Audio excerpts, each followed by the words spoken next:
Okay guys, so welcome back to our last video for today. Kasama ko pa rin po si Kuya Alex. Isi-share po niya ngayon guys sa atin yung experience niya, okay, of going to Kish Iran for 8 times.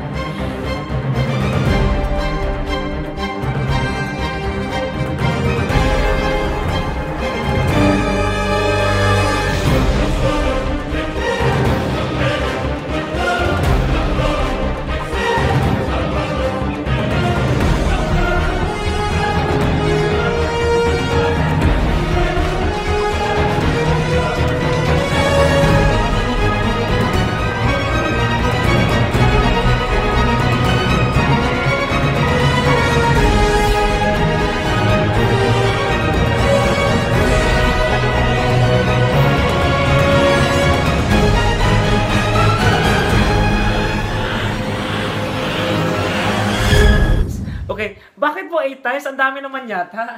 Kasi po, dahil sa mga ban nangyayari sa akin, so I need to go to the Kish. Nagawa ko na po yung mag-exit ka ng Kish 2 beses. So, kasi pabalik, kasi 6 months eh. Hindi ako umuwi ng Pilipinas, so I stay in Kish in 2 months, 3 months, then balik dito. So yung 6 months na pabalik ba, 2 times na pabalik dito, nagawa ko po yun.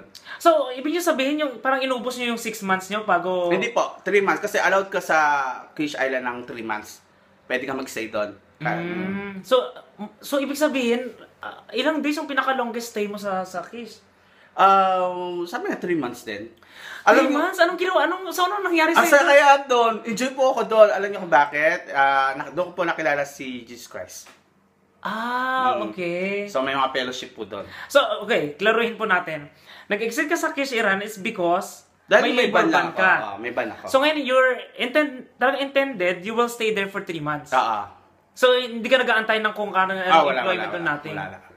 Okay, so parang nabuhay ka for 3 months nang wala kang kita. Actually, maraming pwede. May sideline ba doon? Oo, maraming pwede ka sideline doon. Talaga? Kumikita? Anong kabuhay? Anong napagkakakita? Makabuhayin showcase yun doon. Kung medyo madiskarte ka naman doon, pwede ka mag-part-time kasi kilala mo din si Ali nandun sa Venus. Pwede ka luto-luto sa kanya. Pwede talaga? Enjoy mo naman doon kasi yun na, pambayad mo sa hotel mo. Oo sa natin, 14 dirhams per day. So, okay naman po yun. Then, syempre, may mga konti kang mga paninda.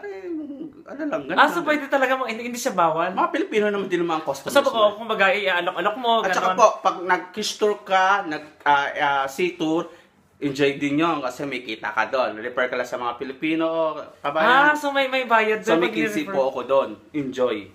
Panalo. Yun naman pala guys, kaya sa lahat mo na mga walang magawa sa Kish Iran, nag-aantay. Importante lang po doon, magaling ka makipagkaibigan sa ibang lahi doon kasi sila po yung may-ari doon eh. Okay. Sabi mo na, my friend, I need so for 3 months, teka, hindi ko ma-imagine ang buhay ko na nakatanga lang ako for 3 months. Yung iba nga po to 6 months eh. Oo nga, pero yun naman kasi, hindi siya intended. Sa'yo kasi intended eh. Di ba yung tipong sila yung umaasa na araw-araw sila naghihinagpis at naghihirap kung may good news sa ba o wala? Sabi ko nga, na-feel ko po yung freedom kasi the mere pa po na nandun po ako, hindi pa ako parang alam mo yun, yung... So parang pahinga time mo na rin yun? And then, the same time, Pero di ba po may anak kayo? Nag-advocacy, hindi, tuloy-tuloy naman po yung Pero may anak kayo, yung padala mo. Advocacy ko naman kasi makatulong din sa mga Pilipino doon. Kahit sa isang kwarto lang sila, mag-chika-chika lang din kami, mga problema yun. Then, the same time, Okay, pag-usapan po natin yung time na nakilala mo si Jesus doon sa Kish Iran. Narinig ko rin to na a lot of Filipinos, since they are in the down moment of their life, of course, lahat po sila kumakapit at yung hope nila is of course to pray God na sana may miracle na mangyari. Okay? That's a good thing about kapag ang isang tao talaga nalalagay sa alanganin, no? Yes. Sometimes sinusubok talaga ang faith mo. Ito yung shaking time eh. Na para, kailangan maranasan mo to para for you to understand and maging fully aware ka na you need me in your life. Okay. So, kumusta ba yung buhay ng mga born again doon sa Well, actually, wala naman talaga doon itinataas ko anong religion ka. As long na gusto mo mag-serve. Kasi doon naman, di naman namin kiniklaim kung anong religion ka, born again ka or Catholic o ano man. Kasi we claim na si Jesus Christ lang naman. Of course, ang hirap kasi syempre, magpupunta ka sa mga hotel, may mga hotel kasi na sarado na hindi kami ina-allowed. Sinong leader doon? I mean, may mga Actually, groups doon? masaswerte doon kung may mga dumarating na mga pastor or mga other missionary. Okay. Oo. Hindi naman lahat yung sila na nagiging leader, no? I mean, kung sino yung parang call available ka doon at gusto mo, willing ka mag-serve doon, walang problema. Okay. Kasi hindi naman lahat ng hotel. So, ano po yung mga activities ng mga ano doon, yung mga ganyang organizations? Kasi nakikita ko parang minsan pumupunta sila sa park, mga ganon. Yes. Saan kayo nagbi-Bible study? Actually, doon din kami sa mga park o doon sa mga sa beach, mga gano'n, o kaya sa mostly doon din sa loob din ng hotel. So, kaya sa canteen or doon sa ibang restaurant na alam niyo po, mga Pilipinong may asawang mga Irani. So, minsan na-invite din po kami doon. Okay. Masaya po doon. Pero syempre, of course, yung mga hindi magagandang balita, common naman yan kahit saang lugar. Okay? Nasa inyo po yun. Kung gusto niyo pumunta doon, go ahead. Pero kung sabihin ko sa inyo, kung nandoon lang din kayo at magpapaka-depress kayo, walang mangyari. It will not help anyway. Inyo. Hindi rin naman makakatulong. So might as well, enjoy your time there. Try mong, alam mo yun. Okay? Pero of course, kung wala kang pera, yun yung mahirap kasi kadalasan, alam mo naman yung nagigipit na kadalasan yung pumupunta sa Iran. Yun kasi yung mahirap na walang budget pang kain.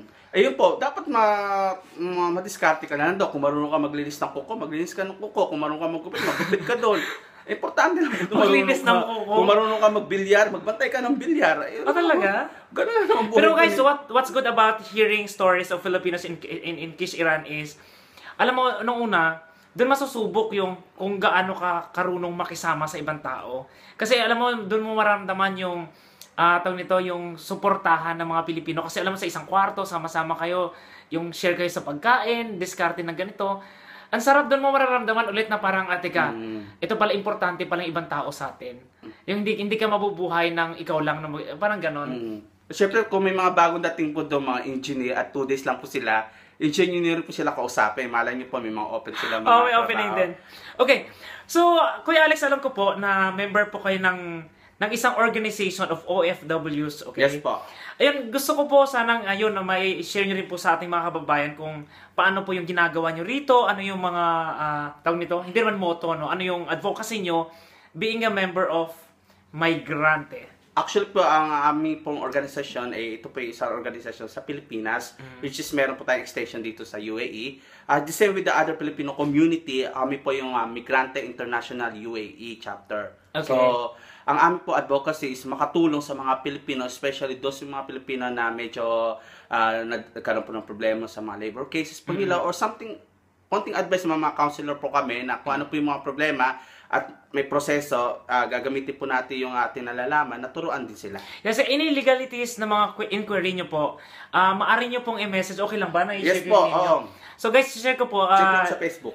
Name po niya sa Facebook is Alex Lapore. Lapore Alex. Yes. Sa Facebook. So guys, if you have any inquiries about legalities, pwede nyo po siyang itanong. Or you can PM and just forward ko na lang po kay Kuya Alex. Okay.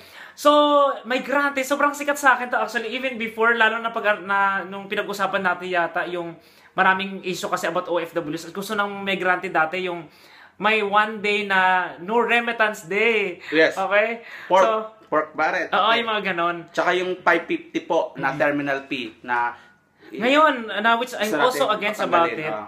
Ayun. So guys, I think it was canceled or ano? Yes. Parang na-hold yun eh. Yes po. Na guys, kahit OFW, if you buy a ticket, may kasamang 550 na terminal fee na babayaran mo. And then, ang mangyayari, since we are actually, hindi kasi tayo sakop nun eh. Okay? We are not supposed to pay yung 550 kaso kasama kasi yung pagbibili ka na ng ticket. Yes po. So yung hassle po sa part na to is if you go out of the Philippines, dadaan ka doon sa isang area na kung saan ipaparefund mo yung 550 na hassle pa. Yun. And of course, lahat tayo nagmamadali na and then parang iniisip kasi nila na ito yung style, okay? Para maraming OFW na, sige, sa'yo na lang yan. Diba yung tipong ganun? Ayun, nakakaasa rin, no?